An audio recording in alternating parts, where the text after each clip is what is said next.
Good afternoon, everyone. Welcome. My name is Jeffrey, and I am the Marketing Communications Manager for the Icon School of Mount Sinai. Today, I'm really excited to introduce you to two students, one currently in our Master of Health Administration program, and a student that's an alumni of our Master of Public Health program, to talk about their experiences in these programs and just dive deeper into their experience, and they can share some knowledge with you. So I'd like you both to introduce yourself and share a fun fact. Start with you. Absolutely. So, hi everybody. So, my name is Dr. Bishop. I am an alumni of Mount Sinai University, and rather the Icon School of Medicine at Mount Sinai.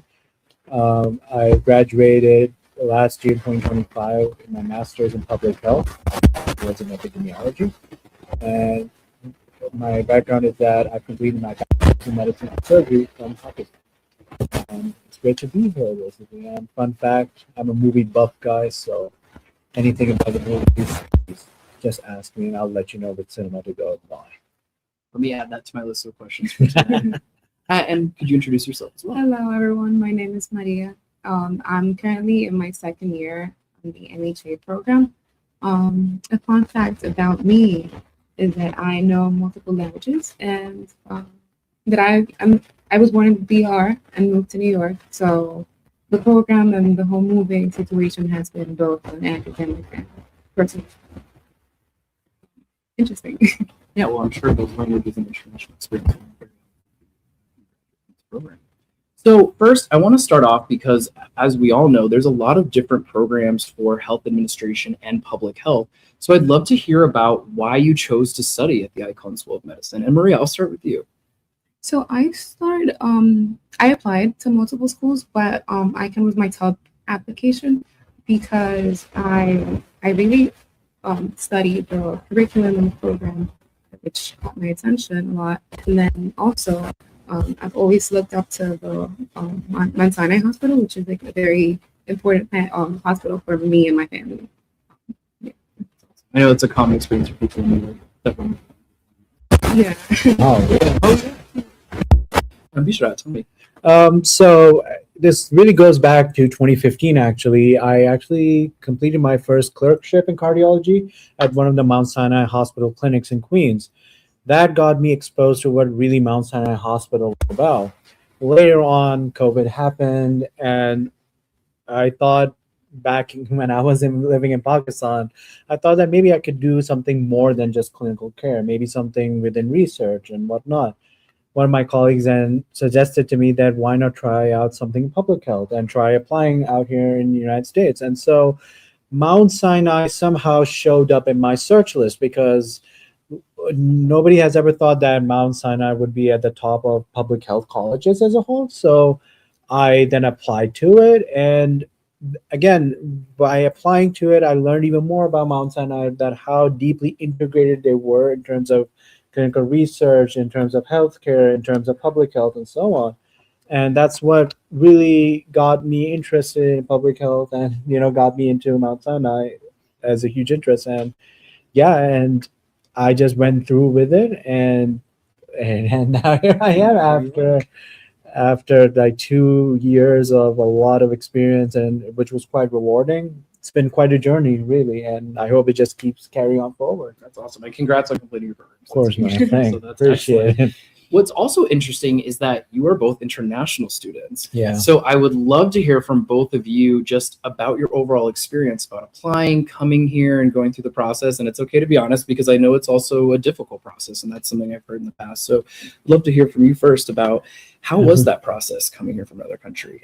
Well, it was it was quite extensive, right? I mean, like, this is me coming from Pakistan, learning a little bit more about America back from home for so many years, right? But then once I came out here, I realized that here in America, in particular New York City, where it is such a diverse population with so many healthcare challenges and problems that has been ongoing for decades, right? And that felt a little bit overwhelming because at once I thought that our country was having more problems, but I realized that no, it turns out that it's just New York City that has the same amount of problems that perhaps they needed more innovation in this, they need more ideas. And so once I entered into Mount Sinai from day one in class, Mount Sinai has been uh, has been excellent in creating that inclusive environment, first of all, so that people from different parts of the world with different perspectives and experiences could actually share their ideas and ideologies that, okay, maybe we could try tackling this problem like this. Maybe not like that, because that's not going to work. We've seen that before.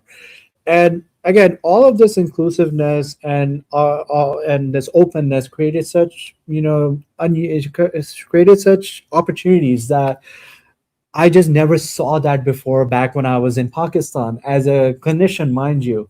And it expanded my mindset that, okay, this is where healthcare is going. This is where public health is going. It's going towards health data analysis and such. And I think we could bring so many ideas with our experiences and skill set, and we build our skill sets furthermore with experienced lecturers, experienced people. And another thing I love about Mount Sinai is how they're integrated with global organizations. And that also has helped a lot with getting more data and understanding the real health problems, getting to the root cause of it. Maria, I'd love to hear that. So my experience, even though it's in general, it's just been really overwhelming for students because all the visas and applications and forms you have to go through. It's just very like a long process. I wouldn't say it's hard, but it's like you said, it's very long. It's very long. Yeah. It's definitely a lot to go through because you have to put in so much information about why you want to be part of this, right? And at first, it myself listening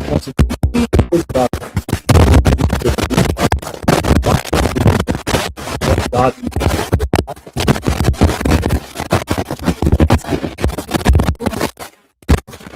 I feel like the schools offers, like especially her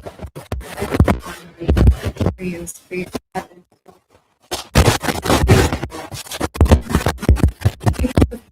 know little information.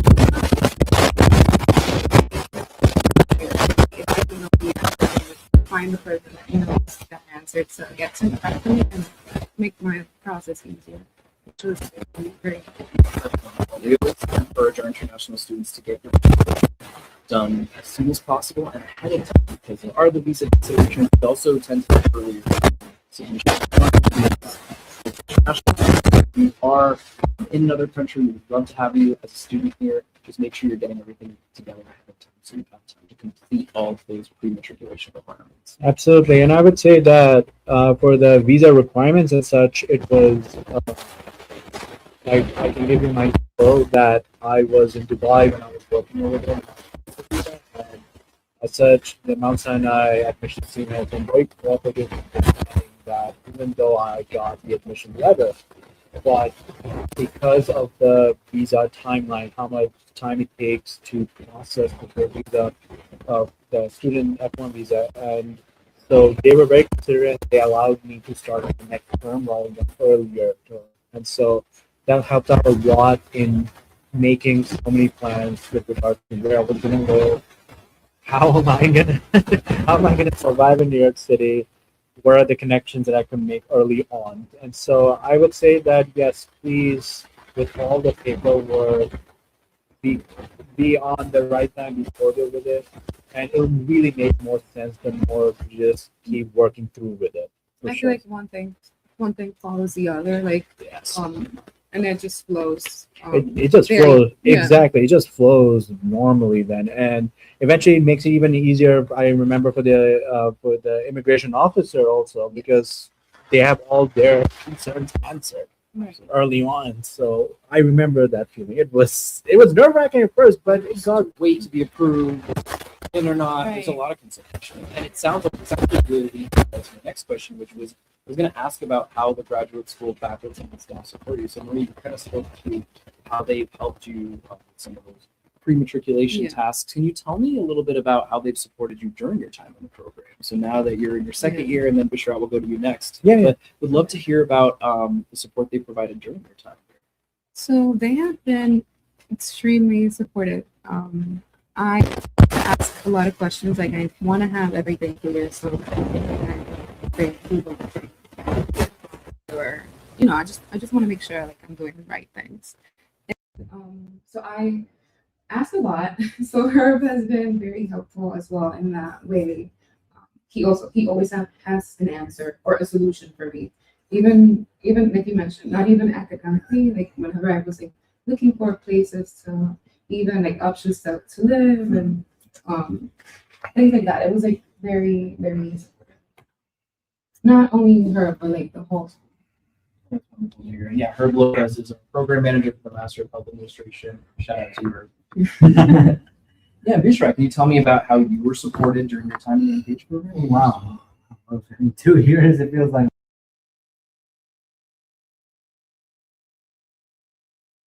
Definitely. We had Nils Hennig, basically. We had Paradiva also. Tamanna Obiad also, who was also involved. So all three of them were very supportive and helping me out set deadlines of these are the projects, these are the projects, these are the thesis papers that needs to be completed, and here are the options that we are providing you basically. They work really hard. Initially, it did feel like there was a lot to go through, but they were very helpful in just having more meetings with me basically, and that was the key. That was the connection, that just to constantly communicate with those faculty members and they would understand you, I would understand them also, and we've always kept that kind of that's basically. And so that helped out quite a lot in the school. Since I'm a Muslim, so we have this Islamic community also. So with regards to say Ramadan, right, the holy month of Ramadan, there were concerns about how we're going to complete our prayers and food and everything, and they were extremely helpful because they worked with other doctors also, and they were running the whole thing, and that was extremely helpful. My professors were really amazing. Dr. Stephanie Factor, who was my track advisor, was just phenomenal, right? She has her specific way of teaching epidemiology, and she was taught, her superiors were coming from the best of the best in America, basically. And so his way of teaching was sort of ingrained in her, and she was also ingraining it within me, which literally, believe it or not, is currently helping me out quite a lot during my work, actually, because you are dealing with faculty members and who are doctors, right? They're basically they're heavily involved with clinical care with patients, and so to explain to them all of these numbers and data sets, it feels jarring for them. And so my track advisor was really helpful in at least giving me that kind of experience, that okay, say I was the doctor, how are you going to explain it to me? You have to break it down into simple words, basically.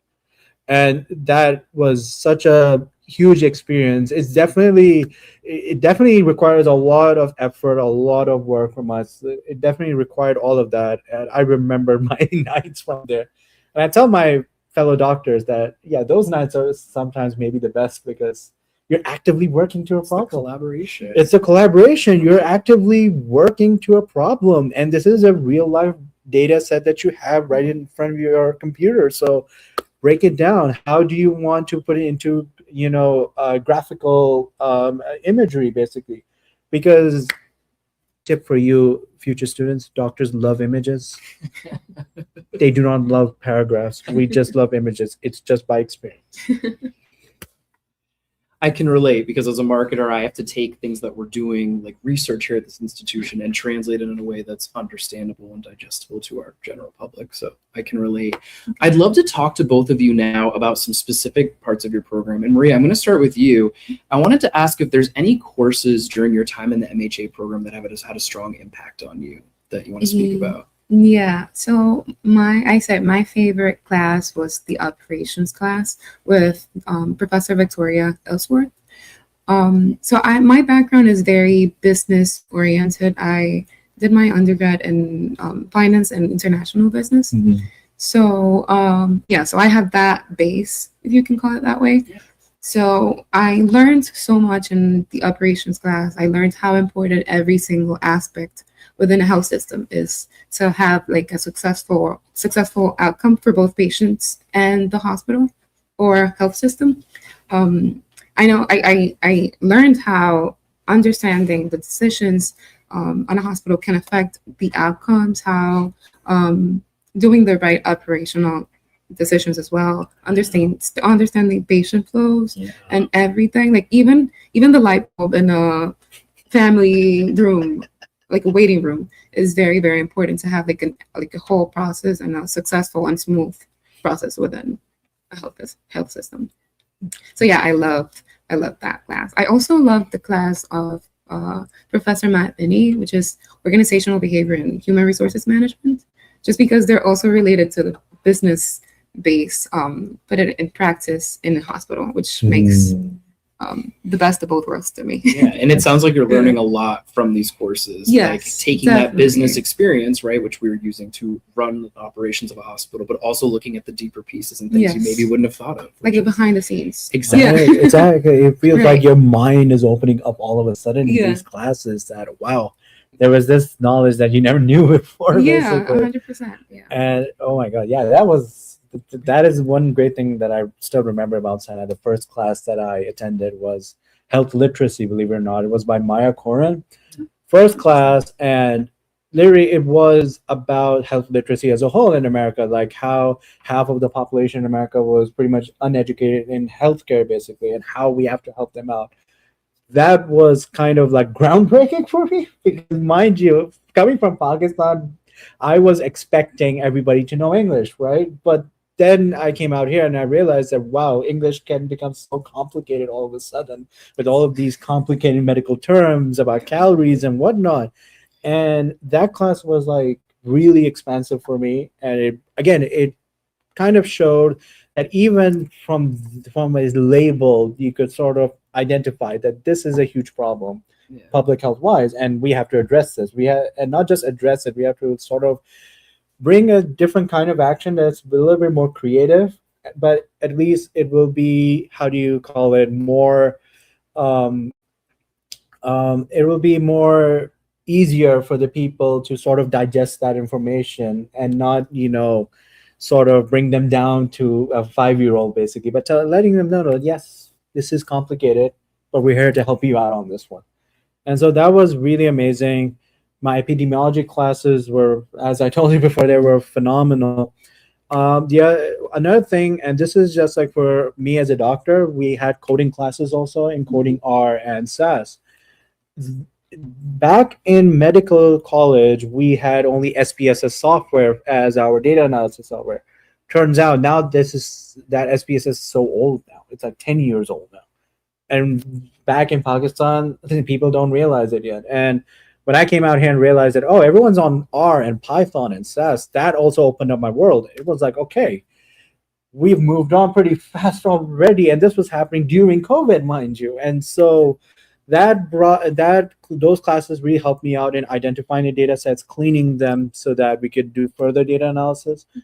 And those classes were so helpful that I remember calling up my medical college alumni also. And I just asked them that, are you teaching them R or Python yet? And they were like, we want to, but we don't know if we could add that or not, if it's going to be, if it can be utilized properly or not, if people are actually going to use it or not. And I'm like, guys, I'm here in America. I'm in New York City, right in the center. What do you mean you can't use it? It can be used, but it needs to be known by doctors also. Because it also led me to a realization that as doctors, as clinicians, I think we are so restrictive in just medical knowledge, but in this ever-changing world where we have AI now, I think knowing more about, data coding, about AI and healthcare, it needs to be, taught right now, even in master's program. And I believe our master's program has also expanded on that also. Absolutely. We've restructured some of the curriculum for some of our master's programs, particularly in the data science program. Okay. So I just have like two last questions for you guys just to kind of wrap it up. So I'll start with you, Maria. So you are in your second year, which is exciting. Yes. So you'll be graduating in June, which is excellent. And I just want to know a little bit about what your career aspirations are upon completing your degree. Yes, so after completing the program, I hope to work, as I said, in the healthcare operations department within the health system. So my goal basically is to improve like how healthcare services are being delivered.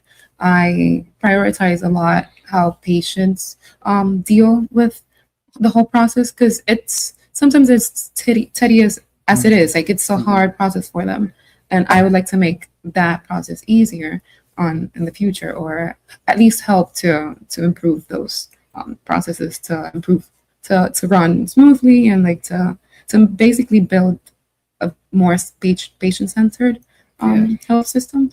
That's incredible. Well, hopefully you'll look at some positions at Mount Sinai, and we'd love to keep you in the family. That would be excellent. And Bishra, I know that you are working here as a clinical research coordinator. So, you are like working after having your degree, which is like ideal and what we want for our students. Could you tell me about how you're using maybe some things that you've learned in the program in your current role? Of course, yeah. So I'm the clinical research coordinator in the interstitial lung disease program, which is part of the pulmonary and critical care and sleep medicine. And so everything that I learned from epidemiology was just basically the tip of the iceberg, right?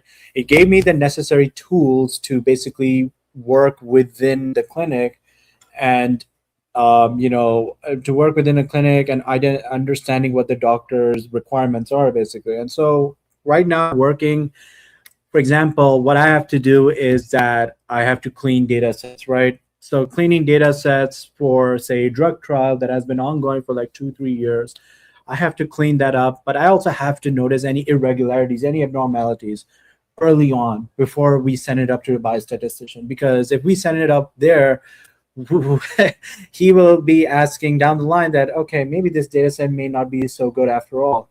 Whereas I'm working with doctors who already understand and identify way early on based on their experience for like decades, right? About how they're dealing with patients, what they're expecting the results to be. So that has been quite rewarding. And again, I am working under Dr. Padilla, who's also part epidemiologist. So her experience, her integrity is just amazing. And again, I am working in a place where all doctors are busy with their clinical care. And so it's all about helping them out from behind the scenes that, okay, let the doctors deal with the patients because there's a lot. And there's a lot of elderly people to deal with. So there's that. Meanwhile, from the back end, I am dealing with all of this clinical data and the patient data. How do we organize them? How do we make sure that we do not lose that data so that we could refer back later on if there is an actual research that they could really take part in? And yeah, it's been such a rewarding experience. And another thing I learned from my master's is how to communicate with people. That's such a important soft skill that I feel like it's so important because again, I'm the middleman. I have to translate all of what doctors are saying into data, or rather translate the data into what the doctors really want to hear, basically. And so understanding how to communicate, that's what also helped me out a lot in my master's program. The professors, the career advisors, the lecturers, they actually help you in that because they're really testing you to the limits, of how much do you really know about communicating. And if you don't, and once they test you out, then they'll let you know and say that, no, this is how you actually do this. This is how you talk to these people. And that's how they'll understand it now. That's incredible. And it sounds like the theme for this episode has been really doing that work behind the scenes to impact how we're delivering care and how we're looking at data. So that's all the time that we have for today. Bishra and Maria, thank you so much for your time. I think this is going to be extremely helpful.